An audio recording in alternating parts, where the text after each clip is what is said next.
Olá, pessoal.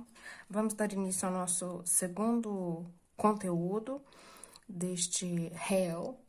E aí, a gente trabalha agora com aspectos relacionados à energia também. Só que agora nós vamos trabalhar as variações de energia, as conversões das formas de energia relacionadas a mudanças de estado físico. Iniciando, então, o nosso segundo subtema deste réu 4.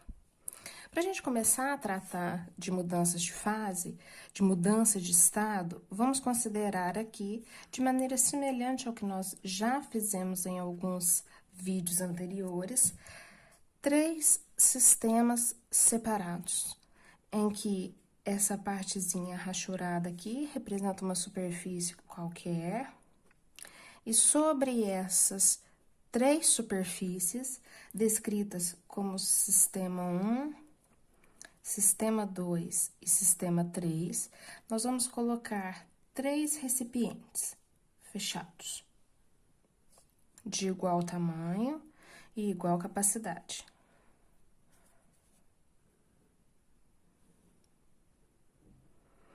Meninos, agora eu vou utilizar de um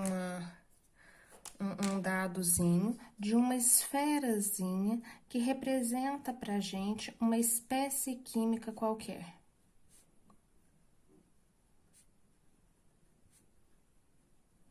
De tal forma que nesse sistema 1, essa espécie química apresenta um livre movimento de uma molécula em relação às outras, de tal forma que, tendo esse movimento livre e uma pequena força atrativa exercida entre uma molécula e outra, elas conseguem se dissipar e ocupar todo o volume do recipiente.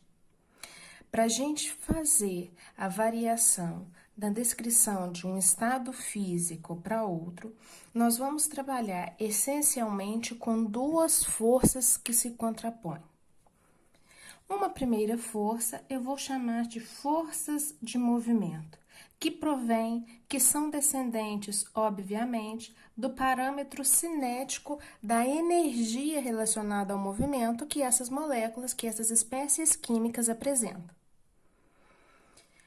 Existe uma outra força que atua nesse sistema e que age de maneira contrária a essas forças de movimento. Eu vou chamar de forças atrativas. E essas forças atrativas, elas têm sua origem nas forças intermoleculares.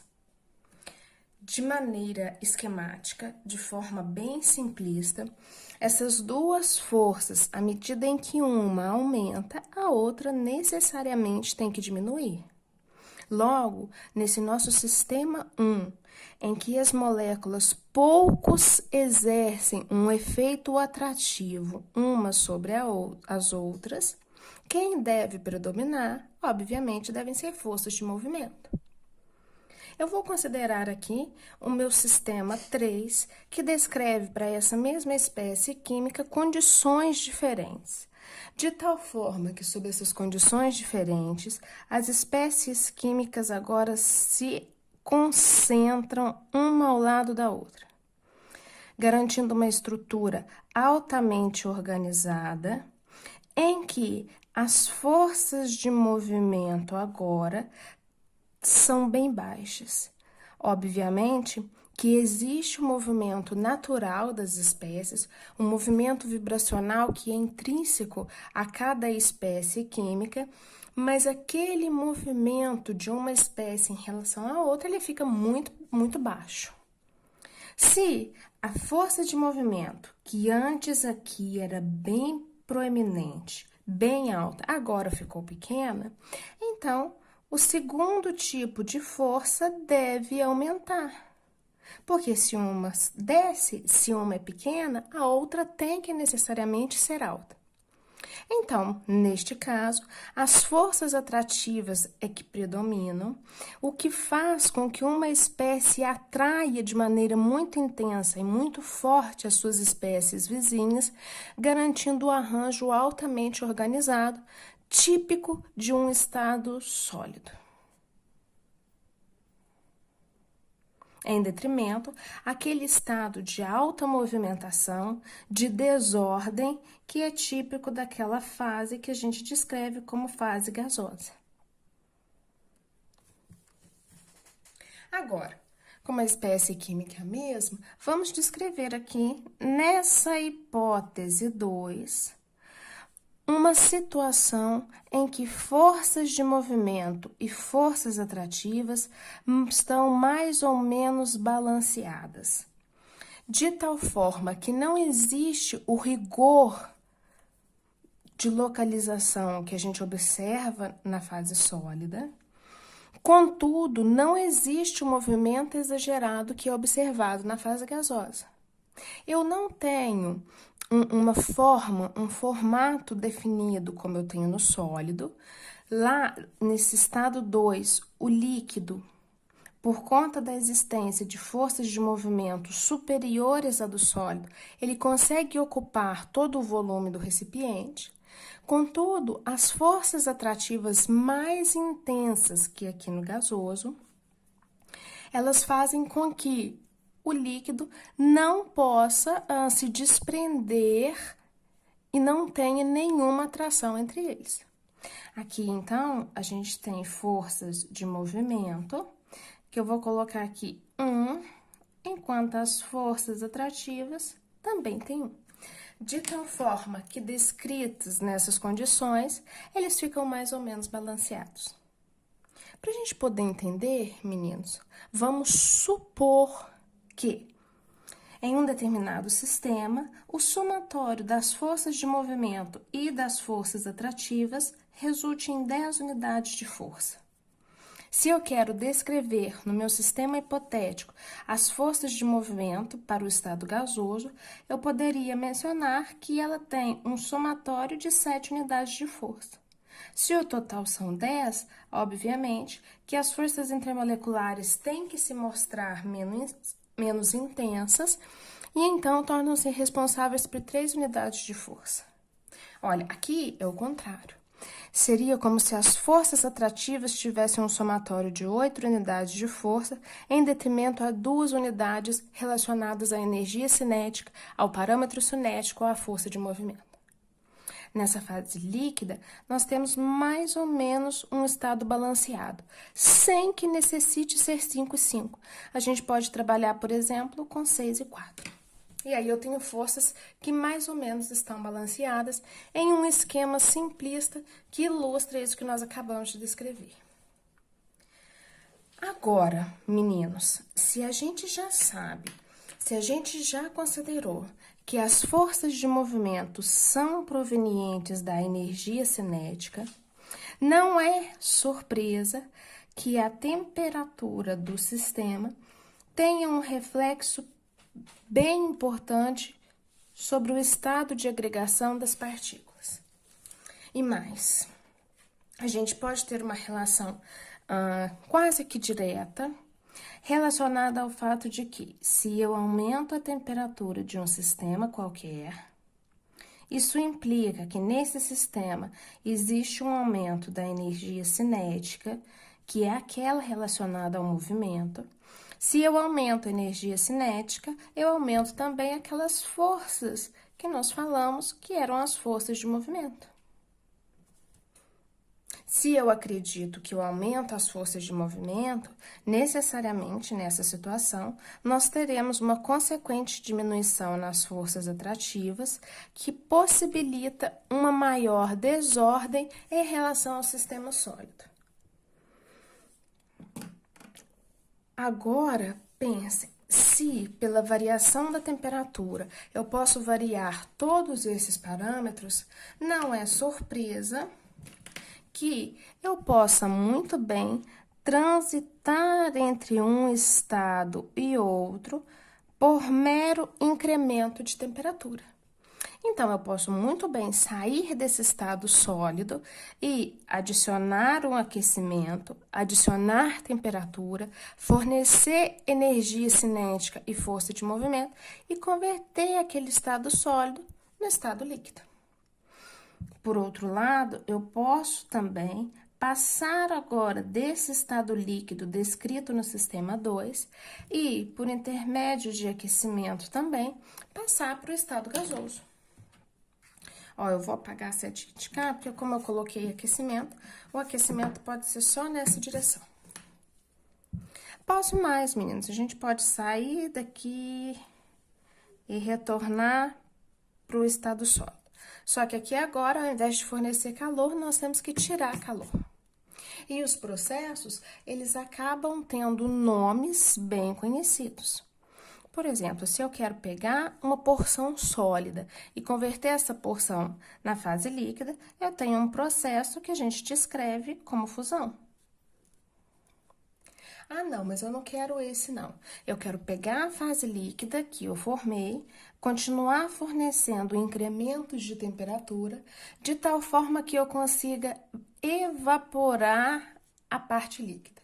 De tal forma que eu tenho aqui agora um processo descrito como vaporização. E, obviamente, que cada mudança dessa recebe uma denominação específica. Se nós quisermos trabalhar não com o fenômeno, mas com a energia relacionada a esses fenômenos, ela é tão comum que recebe nomes próprios. Então, existem calores associados a esse processo, que a gente reconhece muito facilmente pela variação na temperatura. E quando eu tenho transição do estado sólido para o estado líquido, eu tenho uma quantidade de energia que a gente chama de calor de fusão. Por outro lado, se eu quero passar do estado líquido para o estado gasoso, eu reconheço a energia envolvida agora como calor de vaporização. E assim por diante. Nesse sentido, meninos, para trafegar entre quaisquer desses estados, 1, 2 ou 3, a gente pode trabalhar com variações na energia. De tal forma que, através, nos sistemas 1, 2 ou 3,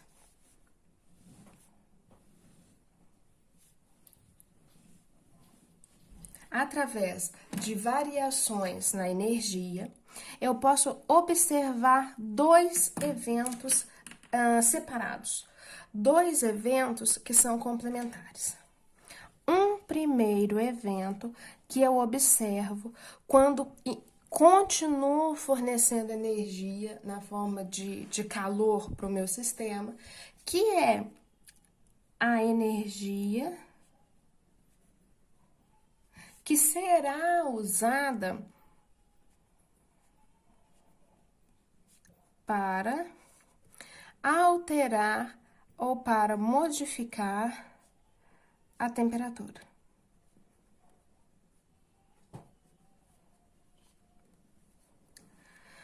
Por outro lado, existem outras situações em que eu continuo fornecendo energia para o sistema.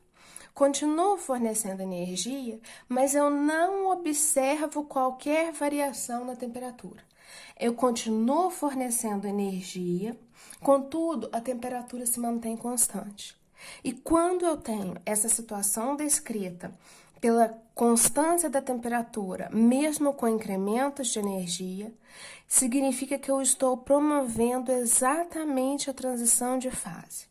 Eu preciso absorver energia em um processo de característica endotérmica para que eu consiga pegar esse sólido, cujas moléculas estão muito fortemente atraídas, e afastá-las um pouco. Eu preciso pegar energia, então, e ao invés de convertê-la em temperatura, quando existe a transição de fase, ela é convertida em forças de movimento.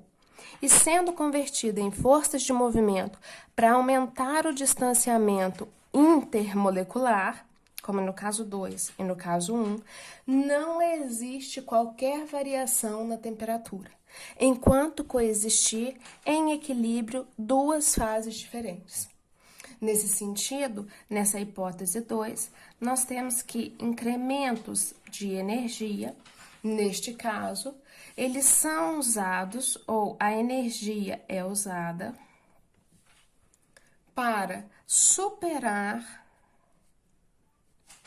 as forças atrativas que prendem, que segura,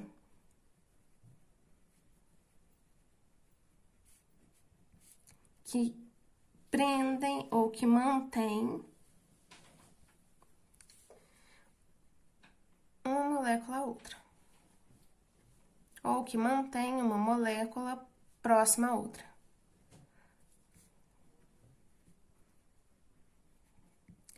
Aí, olha o que nós podemos pensar. Nós podemos agora construir um perfil gráfico em que eu posso correlacionar agora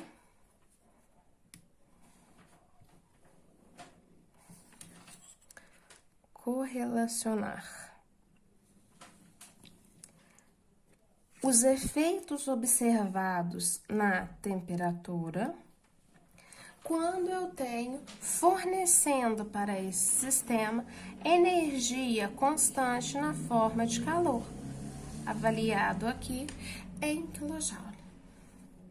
Então, observe, como o eixo X, ele cresce no sentido da direita e ele sempre é crescente, significa que a todo instante eu estou lançando, eu estou adicionando mais energia para o sistema.